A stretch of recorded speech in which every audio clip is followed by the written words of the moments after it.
Hello everybody, welcome back to my channel. I'm Venerable SR and I have something to say.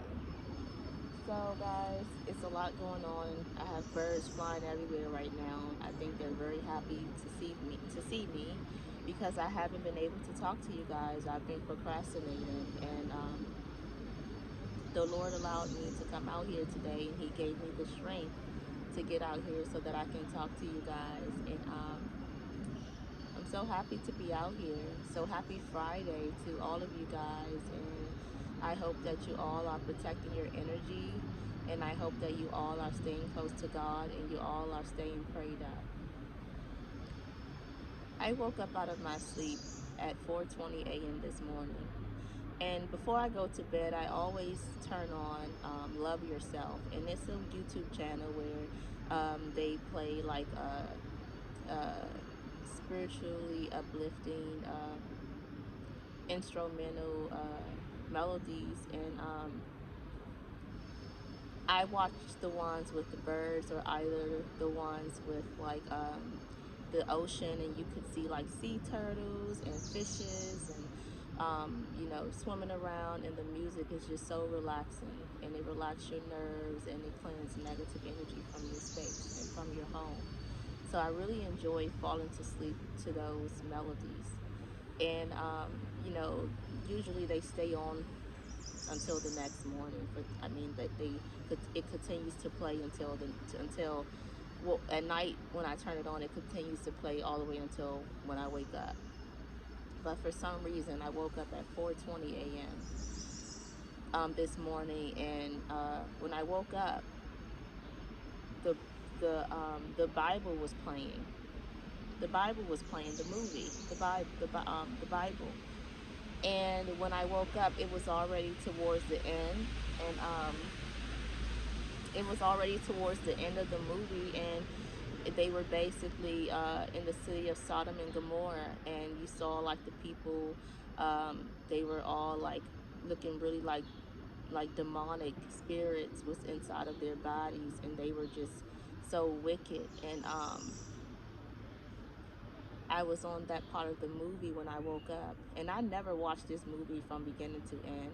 But I remember as a little girl, I saw my grandmother watching it. And I don't know why it scared me when I was little. But after that, I'm going to watch it from beginning to end. But when I woke up, that's what was there. That's what I saw. Sodom and Gomorrah and the people in the city who were, you know, demonic and wicked. And out of nowhere, a commercial came on, and the commercial was like 20 minutes long, and it was a pastor by the name of David Jeremiah. And I just felt like I felt pulled to him. I felt like I needed to listen to every word he had to say. And he started talking about procrastination, and he talked about how the devil's favorite word is tomorrow and God's favorite word is today. And he said that procrastination robs you out of an opportunity to be successful. And also procrastination robs you out of an opportunity into salvation. And when he said that, I immediately thought about, you know, me speaking and how I have not been able to get out here and speak to you guys. And you know, I have things going on in my personal life as well. My cousin, she gave birth to my little cousin Jackson, and I want you all to pray for him. He was born with a rare blood disease that is fatal, and it's not curable. And I got on my knees this morning and I prayed and I started crying, and I asked God to remove this deadly disease from my baby cousin Jackson, and I asked him to send it back to the pits of hell where it belongs, because he doesn't deserve that. He deserves to live a long life. He deserves to eat whatever he wants. He deserves to be around other kids. And I asked God to remove that disease from him. Uh, I asked God to heal him, and I also asked God to give my cousin strength to get through this because, you know, my cousin, me and Jackson's mom, we were always like two peas in a pod. Wherever she was, I was. I mean, since elementary school. And as we got older, we aren't as close as we once were, but, there's no love lost. I still love my cousin, Um, and I pray for her, and I'll continue to pray for her and my family as well. And I pray that, I sent her immediately after I finished praying. I text her and I sent her 2 prayers, and I just told her that I pray that God gives her comfort and peace and strength during this time. And I also sent her a prayer that said, faith and prayer is invisible, but God makes the impossible possible. And that just goes to show you his power and his mercy and his love for his children. And prayer is very powerful. Words are very powerful. When I'm speaking to you guys, you can't see my words, but when I pray to God, my prayer is he's receiving my prayer. Your voice is very powerful. That's why you have to be careful what you speak. The tongue is very powerful. The tongue speaks life and death. That's why you have to be very careful with words and what you say, because speaking is you can speak a curse. You can put a spell on someone just by speaking negativity about them, just by saying negative things about them. That's a curse. That's a spell. So when you speak great things about them and you pray for them, great things will happen to them and for them. So I would appreciate you guys if you pray for my cousin and my baby cousin Jackson, because I know that I'm just one person, and I believe that my prayer is just as powerful as me praying with millions of people. But when God sees everyone praying together, it's a beautiful thing. And I really would appreciate you guys praying for my cousin,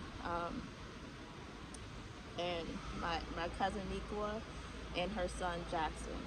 So, guys, it's so much, because I've lost so many people in my life, and that I don't talk about. I don't really.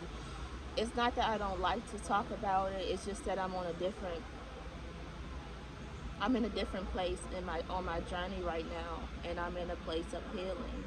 And sometimes when I talk about people who I've lost, who I don't even understand how I'm still here right now talking to you guys, because these people meant so much to me.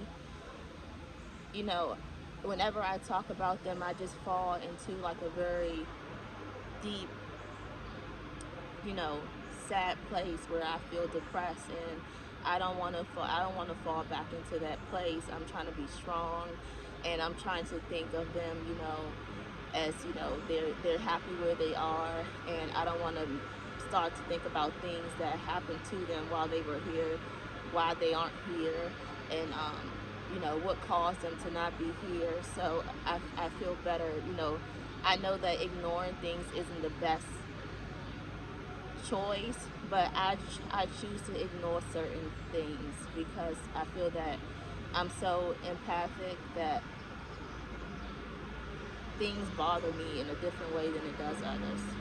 So just like this with my baby cousin Jackson, and him, having a rare blood disease that's fatal. And it's kind of like, if I don't know if you guys saw the movie The Boy in the Bubble, where he couldn't be around people because he had this very rare disease where anything that he can get sick. He can't eat certain foods. He can't be around other kids. He can't. He cannot catch. He has to stay away from germs. He has to be clean, completely clean.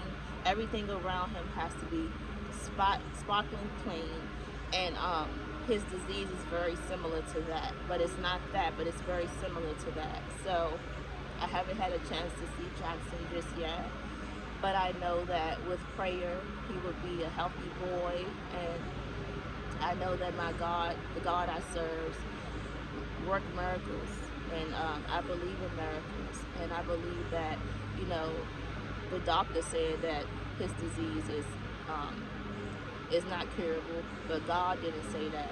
And like I told my grandmother this morning, it's people who said they would never be able to see again, but they can see. It's people who said they would never be able to walk again, but they could walk. It's people who said they would never be able to hear again, but they can hear. And it's people who was told that they would never be able to eat on their own, but they sitting at a table feeding themselves. So I believe in God, and I believe in His power, and I believe that when God placed His hands on His children, the children that He loves, is no telling what God can do. God is he's an impossible God. You know, things that He does seems impossible, but for God, is what's impossible to us is possible to God. So God is he's magnificent. So I don't put, you know, I don't doubt God. I don't doubt God, and I know that with prayer, my baby cousin will heal, and everything will be okay. And I believe that, and I believe that my prayer was received in the heavens, and you know, I received confirmations through animals, through birds, and you know, I can hear them chirping. I can see them flying all over the place. This is, and I told you guys, I don't usually, I don't take 3, 5, 10, you know, tries to do my videos, but I'm going to be honest with you. This is like my 3rd time starting my video today, because birds were, when I sat down, when I was setting up everything, my crystals, and birds were flying everywhere through the woods, across the trees. They were flying everywhere. So this is my 3rd time, and this never happened to me before. So that's just confirmation from the Most High that He received my prayer, and my prayers has been answered. So, you know, guys, I'm just so happy to be alive right now, and I'm just so happy that God loves me, and He, you know, gave me the strength to keep going and to never give up on myself. And I'm so thankful for that, and I thank God every day for waking me up. I thank God every day for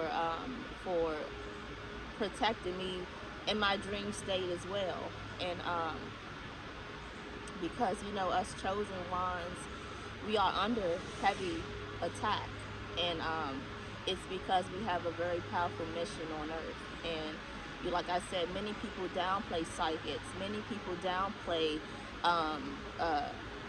people who are highly spiritual, mediums, clairvoyants, prophets.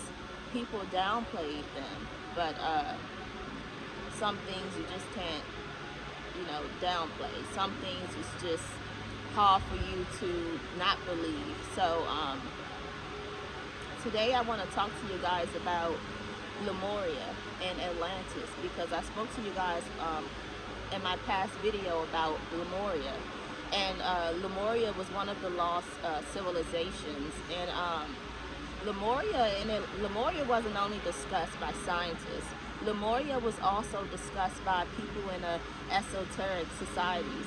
And one of these people that I'm going to talk to you today about is someone who I feel a strong connection to. And I've been feeling a strong connection with this woman for a year now. And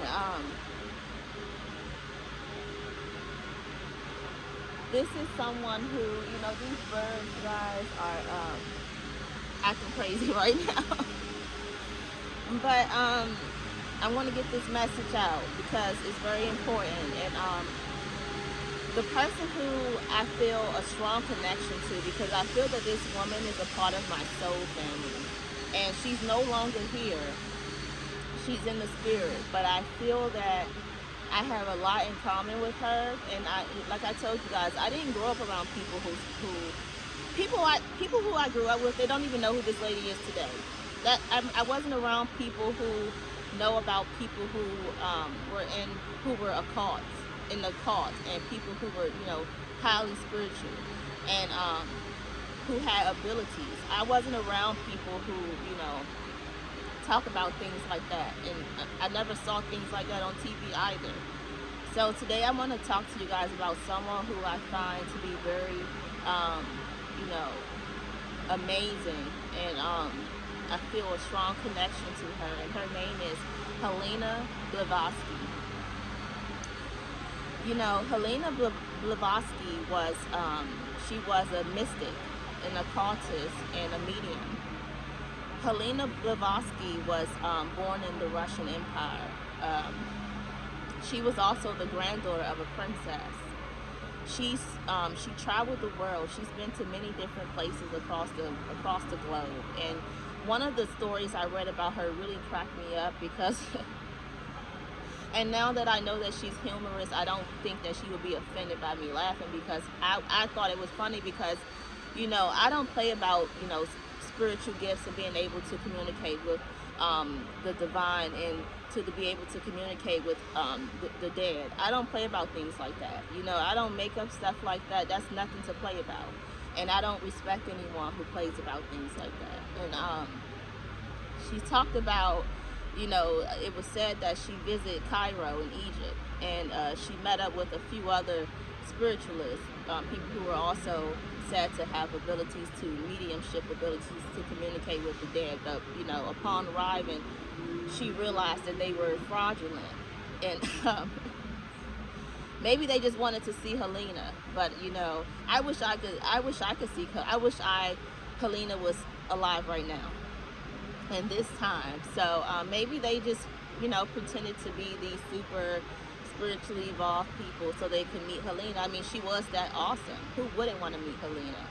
So she was, she knew straight away that these people were fraudulent. So she rode up out of there. So that was something that was very funny to me. But Helena, it said that she had abilities. Her abilities was clairvoyant, clairaudience, and telepathy. Helena, it said that she was able to access a person's mind. She knew she was able to know what someone was thinking. And I told you guys that the Lemurians were also masters in telepathy, and they communicated telepathically. And a lot of people try to downplay Helena, but what people don't know is that Helena played a major role for the police department. She helped them solve a lot of cases, and she was like a psychic investigator. She helped them solve so many cases that they started to see her as a suspect, because she was so good at what she did. She was so good at putting all the pieces to the puzzle. She was so good at that, and they started to question her because she was so good at it. But she didn't know these people who they needed her help about. She didn't know these people. So they eventually, I'm sure they realized that she's the real deal, and this lady is really spiritually gifted. And a lot of people don't think psychics are smart. A lot of people don't think these things. They think that psychics are, lunatics, people who have lost their mind, people who are, can't deal with life, so they try to create their own world. It's not that. It's not that. A lot of psychics knows how to deal with the world better than people who aren't psychic, because they're more connected to the spiritual realm, and they know that the spiritual realm is more powerful than this realm. So people who think that they are really the ones who are crazy, because they let this temporary place have so much power over them. And Helena was very intelligent. Helena was well traveled. She traveled all across the globe, like I told you guys. And she also spoke of the Lemurians, and she spoke of their existence. And She talked about how the civilization was underneath the Indian Ocean, and way before people were even talking about this. So she was already 10 steps ahead of people, of scientists. She was already 10 steps ahead. So Helena was looked at as the enlightened sage, but critics saw her as a charlatan. They said that she was fraud, but a lot of what Helena spoke about was actually discovered later on, like uh, the existence of Lemuria. And I told you guys that a lot of geologists has found things underneath of the Indian Ocean, and they're discovering things in Egypt as well. They're discovering things in Madagascar as well. So there's a lot of things that she spoke about that later on has been discovered. So Helena Blavatsky is someone who I feel such a strong connection to, and I think she's so amazing. And many people don't know this, but I want to become a veterinarian. I love animals, and I'm very connected to animals. I also I'm also animal Reiki healer, and I just love animals, and I don't feel that animals were placed here to satisfy our stomachs. I don't. I think that we're all supposed to be vegetarians. I don't feel that animals were placed here for us to eat. That they weren't sent here to satisfy our hunger. They were not. They were not sent here for that. And that's why I've been a pescatarian for almost 8 months now, almost 9 months. But I still eat seafood, yes, but I'm slowly but surely trying to get rid of that as well and fully become a vegetarian, because I don't feel like I feel so connected to animals to the point where I don't even feel right eating meat. I don't feel right eating meat, and it's not anything to lose weight. It's not anything like that. I just feel that animals were not sent here for us to eat. They were not sent here for us to eat. How would you feel if a lion, this guy, guys, how would you feel if a lion was to come and eat one of your babies? You know? So imagine how a cow feels when someone comes to get their baby, or someone comes to get the pig's baby and chop them up into pieces for humans to eat. How would you feel if lions came to get you and your kids to chop you up and to eat? How would you feel? So, I don't feel that animals were sent here for our satisfaction, to satisfy our hunger. I just do not feel that. I don't believe that to be true. And I believe that we were trained to eat that way. But I feel that we were all supposed to be vegetarians. And something that stood out to me was Helena was she was someone who didn't like to talk about. She wasn't frank of sex, but she was open to talk about things about sex and things like that. But she was not like a person who's like, overly sexual. She was not like that. And actually, she was more fond of animals than she was people. And people see me that way as well. People see me as someone who's like, I would rather be alone in nature or around animals than people. And that's not to say that I don't love people and I don't like people, but I feel that energy is very important. Protecting my energy is very important.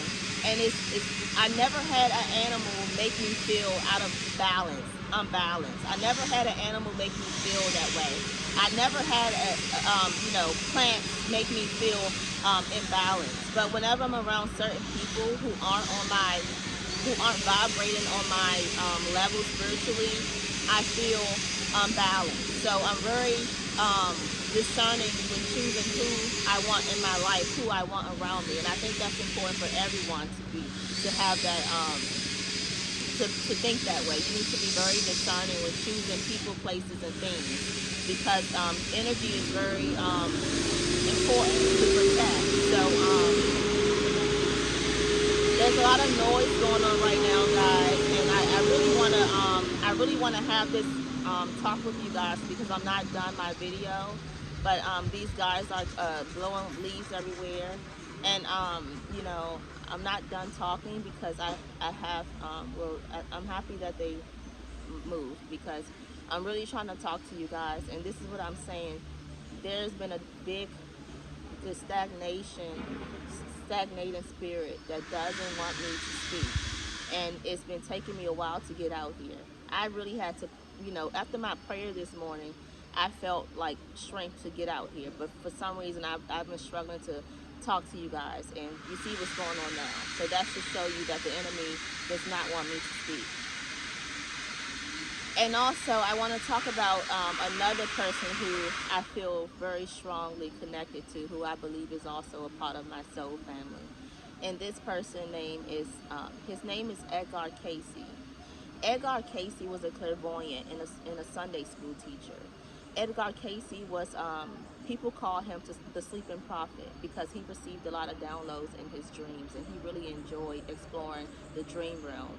And I'm telling you guys, if you think this is real, you have no idea how real the spiritual realm is. This is this is not anything compared to the spiritual realm. And Edgar Cayce, he he noticed that he had a spiritual. He noticed when he was 10 years old that he had abilities to talk to the dead, the deceased, because when his grandfather passed away, he saw his grandfather, but he knew that his grandfather was a ghost, and he talked about that. And also, this man was he was really spiritually evolved. He was psychic. He made a lot of predictions. He also, during his life, he's done 14,000 readings.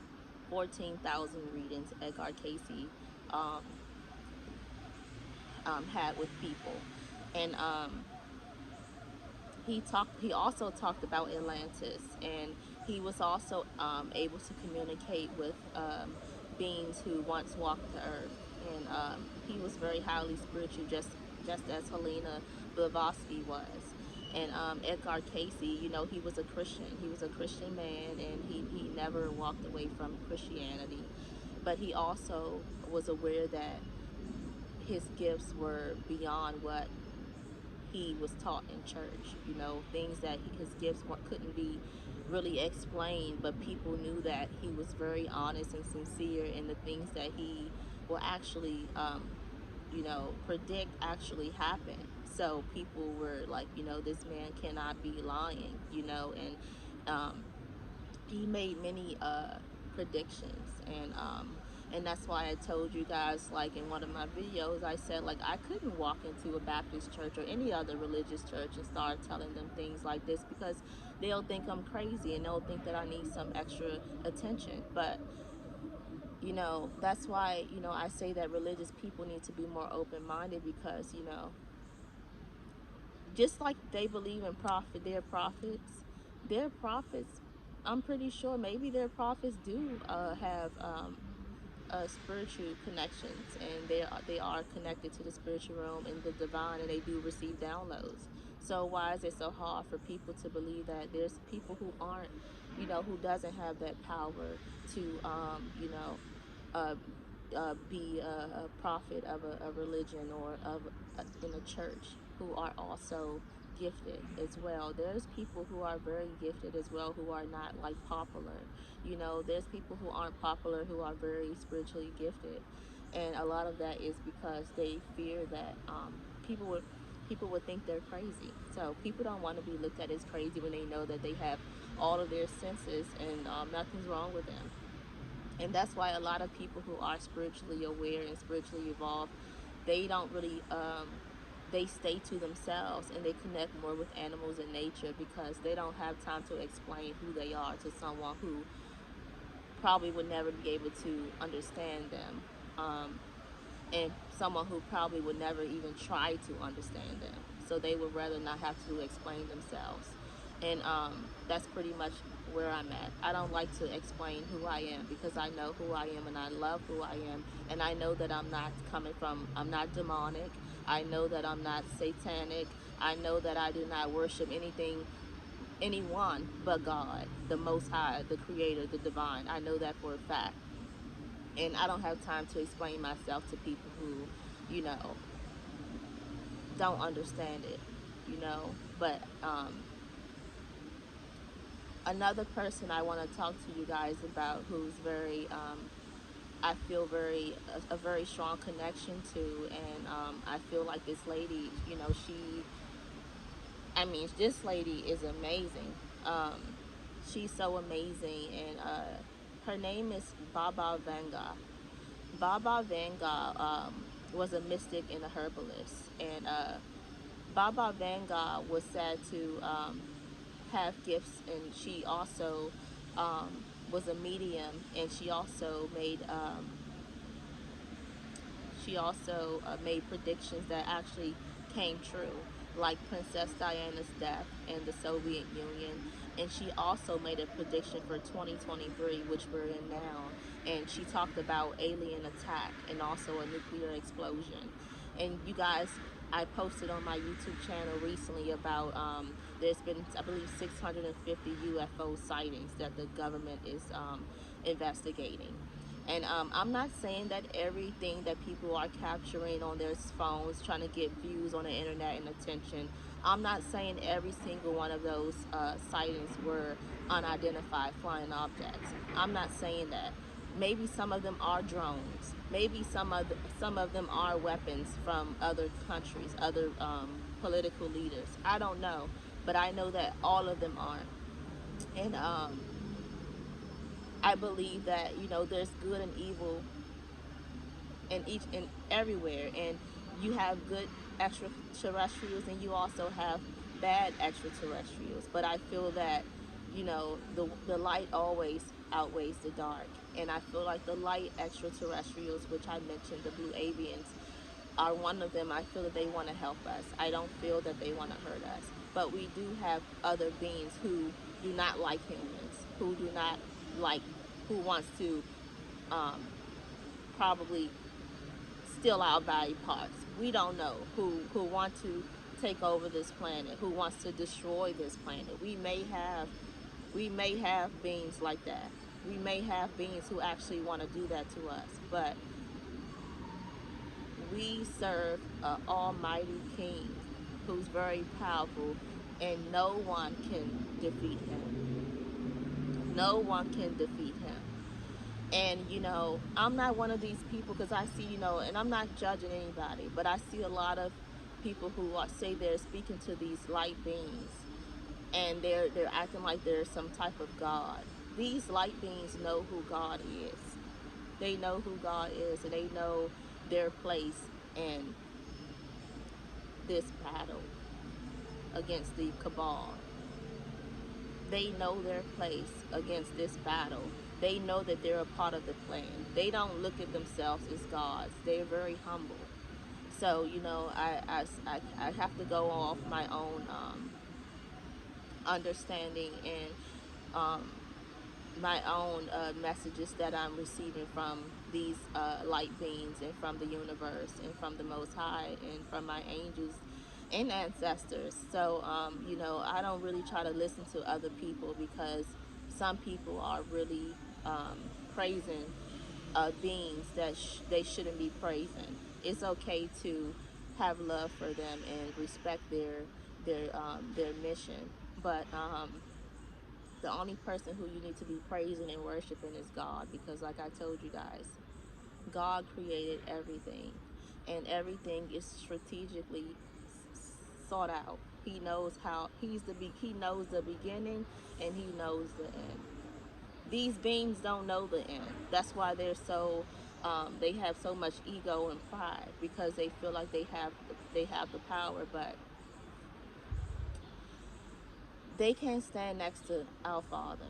They can't stand next to the Creator, and we have to understand that we don't need to be worshiping anyone but God, because He's powerful. And Baba Vanga, she was born blind. She couldn't see in the flesh, but she had clear sight in the spirit. Baba Vanga made many predictions that came true, and she also communicated with extraterrestrials, and she spoke about these things. And she was also another person who was very looked up to. She was very looked up to, and she wasn't looked down upon like people do many prophets, psychics, mediums, clairvoyants today. These people were used to help complete certain missions in society, and they played a very important role in, in missions to help political leaders and people who are in power. So the people who are good in power, because everyone in power isn't of darkness. Everyone in power isn't evil, but there's more evil in power than it is of light. So a lot of people who are of light in power, they're overlooked because you have more demonic entities running the show up there than you do people who are of the light. And that's why there's so much chaos going on. And you know, I'm gonna post a speech that I did, that I not did, I'm sorry, that I watched with Dr. Martin Luther King. And a lot of things stood out to me because he talked about, you know, poverty, and how he feels that poverty shouldn't even exist in America. And this is 2023, and he said this back in his time. There's no reason that people should be sleeping outside on the ground in 2023. There's no reason that people should be still experiencing the same thing that was talked about when Dr. King was here and other leaders during that time. There's no reason why these things should still be happening. There's no reason why I should be driving about near the White House and see people sleeping in tents, dozens of tents. There's no reason. There's no reason. And he talked about that. And I've been giving back to. I've been giving. I always give when I can. And I also go to this place near my house where I donate food and things like that. And I'm also going to upload a link for you guys, so you guys could send food to this place, like canned goods and things like that. And not just canned goods, but you can send like crackers, beans in a bag. You can send like soups. You can send like different things, water, and so much to these people, because they really are happy when they see this. It's near a homeless shelter in a church, and I go there and drop off canned goods and things like that whenever I can. But whenever I go, I usually have like a big, I push like this really big basket with a bunch of canned goods in there, and different delicious stuff that I know that I would eat, because I would never give people stuff that I wouldn't eat. So I would wait until I have enough of good things to give them. And I would even take like boxes of Goya rice with like mixed vegetables with chicken flavor, like delicious things. And this summer I'm going to do a giveaway. I'm going to cook food, because I love to cook as well, and I'm going to cook some really delicious uh, food for the homeless near where I live, and give away to them this summer. Next month, I'm going to give back to. Uh, I'm going to give back, and that's something that I really enjoy doing, and I do that. And I don't, I'm not rich or nothing. I'm far from rich, and I don't really care to be rich. But if if I do ever become wealthy, I want to become wealthy so I can do more, so I can help other people. It wouldn't be for me to, you know, act like I'm a Hollywood movie star. No, that's not me. If I was to become wealthy, it would be spent on, charity, giving back, travel, because I would love to travel the globe. I would want to visit as many countries as I can. And and I would also want to, have like my own zoo. I would love my own zoo. I would love, to to, I don't know if I could handle a farm, but I mean, I don't think a farm would be any less, more stress than owning a zoo. But I think a farm would be awesome too. But I love animals, and I would love to give back to animals and to people and to nature. So, I love you guys so much, and I'm so happy I got out here to talk to you guys. This is a very long video. This is the longest video I've ever done. But you guys deserve it because, it's Friday. I was planning to talk to you guys on Wednesday, but the Most High gave me the strength to get out here and talk to you guys today. And I love you all, and I want you to continue to protect your energy and stay prayed up and stay close to God and know that He loves you. God loves you. The universe loves you. And I love you to the cosmos and back. Bye.